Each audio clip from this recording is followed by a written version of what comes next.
तो आज हम अहमदाबाद से आई उस दुखद खबर पर बात कर रहे हैं, एयर इंडिया फ्लाइट 171 का वो हादसा। जी।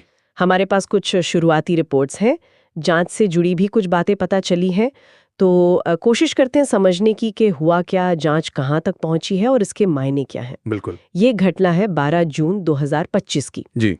एयर इंडिया की फ्लाइट AI-171। हाँ, बोइंग 787-8 ड्रीम लाइनर थी ये। VTANB इसका रजिस्ट्रेशन था। अच्छा, अहमदाबाद से लंदन जा रही थी, जी। लेकिन टेक ऑफ के कुछ ही देर बाद, मतलब उड़ान भरते ही विमान मेगानी नगर में गिर गया। वहां BJ मेडिकल कॉलेज का हॉस्टल है, उस पर। हाँ बिल्कुल, हॉस्टल बिल्डिंग पर। विमान में 230 यात्री थे और 12 क्रू सदस्य। जी, यानी कुल 242 लोग सवार थे। और यह हादसा इतना भयानक था कि विमान में जो 242 लोग थे, उनमें से 241 की जान चली गई। ओह।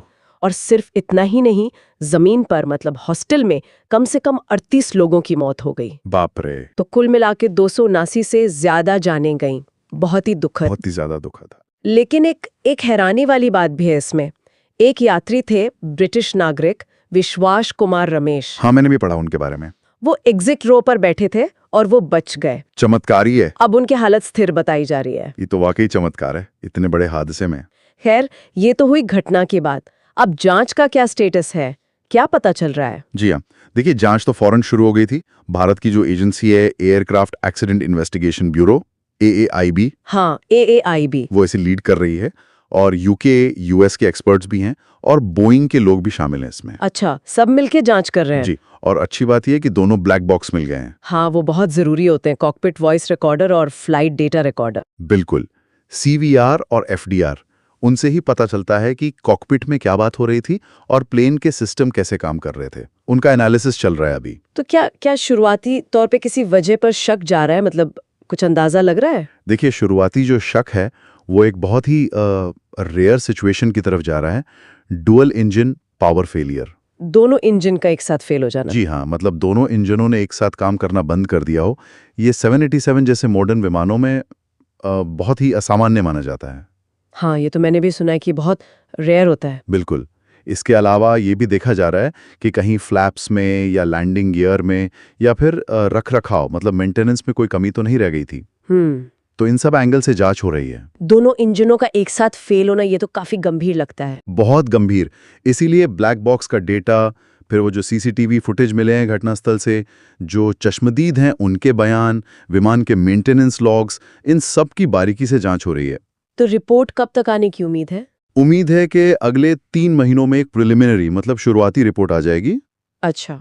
लेकिन मलबे में आग बहुत भीषण लगी थी, तो काफी कुछ जल गया है, तो हो सकता है पूरी डिटेल जांच में थोड़ा ज्यादा वक्त लगे।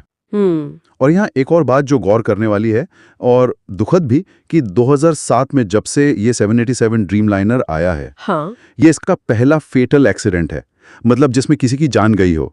इसका सेफ्टी रिकॉर्ड अब तक बहुत अच्छा माना जाता था। ओह, तो ये इस लिहाज से भी बहुत बड़ी घटना है। जी हाँ, बिल्कुल।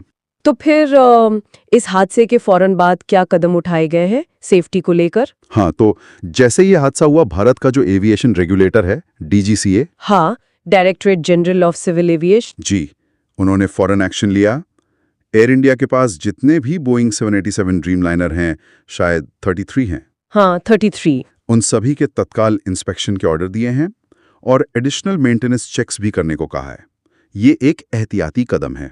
मतलब ये सुनिश्चित करने के लिए कि बाकी विमानों में ऐसी कोई दिक्कत ना हो। बिल्कुल।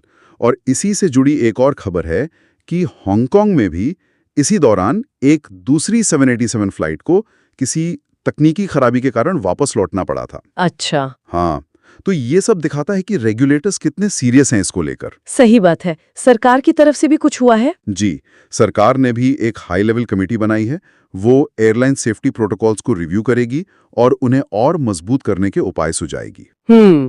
एयर इंडिया के चेयरमैन का भी बयान आया है कि वो इस त्रासदी से सीखेंगे और सुरक्षा को और बेहतर करेंगे। और जाहिर है इस पर शोक तो जताया ही गया होगा। हाँ, राष्ट्रीय और अंतर्राष्ट्रीय दोनों स्तरों पर काफी शोक व्यक्त किया गया है और बोइंग कंपनी के शेयर्स पर भी इसका असर पड़ा है। तो अब आगे क्या, मतलब जांच चल रही है, विमानों की चेकिंग हो रही है? हाँ, जैसा हमने कहा, ब्लैक बॉक्स का एनालिसिस चल रहा है, टेक्निकल इंस्पेक्शन जारी हैं, इंटरव्यूज हो रहे हैं। 3 महीने में वो शुरुआती रिपोर्ट आएगी, उससे शायद कुछ और साफ हो।